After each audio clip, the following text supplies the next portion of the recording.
Assalamualaikum warahmatullahi wabarakatuh. Baik, di sini saya akan menyampaikan perkembangan bisnis plan saya selama 1 minggu ini. Lalu saya akan menyampaikan saran, komentar, dan kritik dari para konsumen untuk bisnis saya, supaya bisnis saya ini lebih bisa dikembangkan, bisa lebih maju lagi. Saya akan memperkenalkan diri. Nama saya Rohima, NIM 18059019 dari Prodi Manajemen S1. Nah, terkait dari tugas kuliah dari mata kuliah praktek KWU, di sini saya akan membahas sedikit tentang bisnis plan saya, yaitu saya mengembangkan bisnis tofu crackers atau keripik tahu. Nah, dalam bahasa Indonesianya sendiri dikenal dengan keripik tahu. Keripik tahu ini merupakan ide perusahaan untuk dijualkan ke konsumen demi memenuhi kebutuhan sekunder konsumen. Produk yang sangat terjangkau dengan harga senilai 7.000 sampai dengan 8.500 atau 5.000.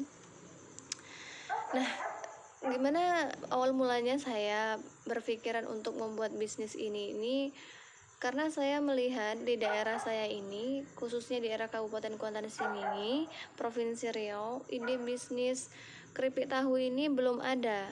Jadi saya mengambil ide ini untuk mengembangkan bisnis ini.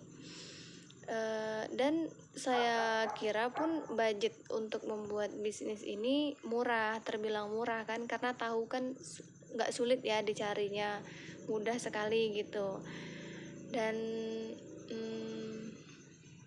dari kesederhanaan proses pembuatan keripik tahu ini, maka dari situlah saya mengembangkan bisnis plan ini di rumah saya, khususnya karena saya belum ada perusahaan ya, belum ada usaha gitu. Jadi saya masih mengembangkan ini sebagai tugas kuliah, dan semoga saja tugas kuliah ini bisa menjadi peluang usaha saya ke depannya gitu ya.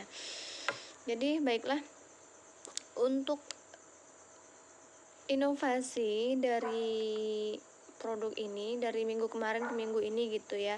Kalau minggu kemarin dari segi rasa kan cuma original aja tuh, cuma rasa dari gurihnya bumbu penyedap rasa aja kan, dari garam sama Royco gitu kan. Nah, tapi sekarang saya telah menambahkan rasa seperti BBQ, rasa balado, rasa jagung manis, seperti itu. Jadi keripik tahu ini sendiri bisa diberikan rasa-rasa yang konsumen inginkan. Misalnya konsumen menginginkan, saya ingin rasa yang pedas, bisa dengan cara menggunakan level-level gitu, misalnya level 1, level 2, level 3 sesuai dengan tingkat kepedasannya. Nah, itu untuk rasa. Yang kedua, itu untuk kemasan ya. Nah, kami kemarin kan karena terkendala ini kemasan, karena kemasannya itu kami kemarin masih menggunakan plastik biasa, belum menggunakan label dari usaha kami.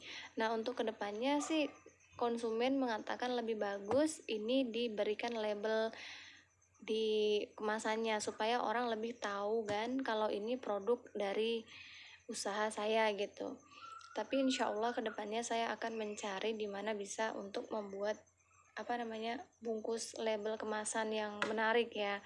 Itu saran dari konsumen untuk untuk usaha saya ini yang lagi saya kembangkan ini.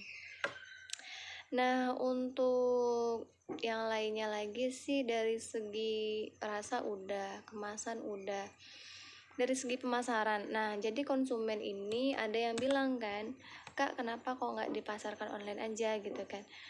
Saya belum kepikiran sih untuk di situ, karena ini kan masih baru tugas gitu. Tapi saya udah minggu ini saya targetkan bahwa saya harus memasarkan ini secara online gitu kan, karena kan zaman sekarang anak muda, tua, muda, kecil, besar itu udah online semua ya, mainnya tuh udah online semua.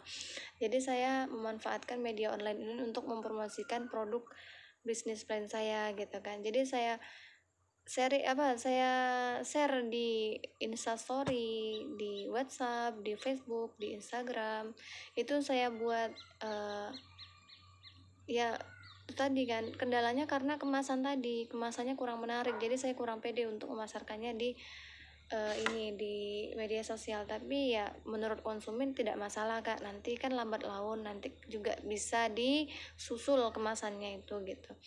Jadi saya sudah mulai memasarkannya online, dan alhamdulillahnya ya produk banyak laku terjual karena online ya, siapa yang melihat gitu kan, nanti pasti dia ingin gitu. Tapi kan kalau misalnya kita jual produknya itu secara manual kan hanya sedikit yang tahu gitu kan, hanya kayak strategi mouth to mouth gitu, kayak mulut ke mulut gitu kan. Nah tapi lebih efektif ke online sih ya.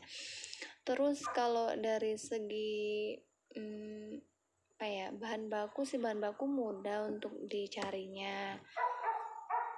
Oke, untuk dari segi pengolahan ya, konsumen kadang nanya kan, kak ini kalau dalam sekali produksi ini minyaknya diganti apa enggak sih, soalnya kan kalau nggak diganti ntar kurang sehat ya, minyak gorengnya itu diganti apa enggak. Ya kita ganti ya, soalnya kita juga memikirkan kesehatan juga, karena kan kita balikkan ke diri kita gitu, sedangkan kita aja nggak mau kan makan makanan yang menggunakan minyak bekas, apalagi konsumen kan kayak gitu. Jadi dari konsumen sendiri ada yang menyarankan, kak kalau bisa ini minyaknya setiap penggorengan, misalnya penggorengan untuk 3 kali itu harus sudah diganti gitu. Iya kita ganti kok. Terus konsumen juga nyaranin, kak kalau bisa sih dari dari dari rasa tahunya ini tadi jangan menggunakan zat kimia gitu. Kalau bisa sih kakak tuh meraciknya sendiri gitu kan, supaya sehat juga, anak-anak bisa makan gitu kan katanya. Terus untuk cara pengolahannya sendiri,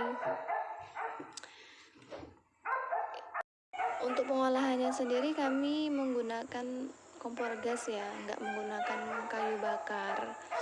Terus kami juga menggunakan peralatan yang bersih, nggak asal-asal gitu kan.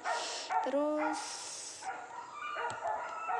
untuk inovasi yang lainnya sih pemasaran ya, dari segi pemasaran tadi udah secara online kan. Terus inovasi yang lainnya, kami tuh ingin menciptakan produk yang lain gitu, yang memang konsumen lain tuh belum ada jualnya gitu. Jadi tidak ada masalah produk yang dijual sudah ada di pasaran. Biasanya kan ada nih produk yang sama di pasaran gitu kan. Jadi kan kayak terlalu biasa gitu kan, soalnya udah ada gitu. Nah jadi kami tuh nggak mau asal-asal dalam pembuatan produk ini gitu. Jadi kami tuh mencari produk yang memang belum banyak dipasarkan gitu. Nah kami juga membuat inovasi yang berbeda dari usaha-usaha lainnya gitu. Selanjutnya konsumen sendiri memberikan saran kayak, kak kalau bisa sih menciptakan relationship gitu dengan pelanggan untuk menjaga loyalitas pelanggan dengan sangat baik gitu, dengan cara ya kita walaupun nggak kenal sama konsumen gitu kan, tapi kita tetap ramah, tetap menjaga, ya tetap melayani pelanggan ini sesuai dengan yang kita yang menurut kita baik gitulah kan. Kita tuh harus menciptakan kesan yang mendalam di hati pelanggan, kayak positioning gitu kan. Jadi pelanggan ingat, oh iya ini produk dari usaha itu gitu kan.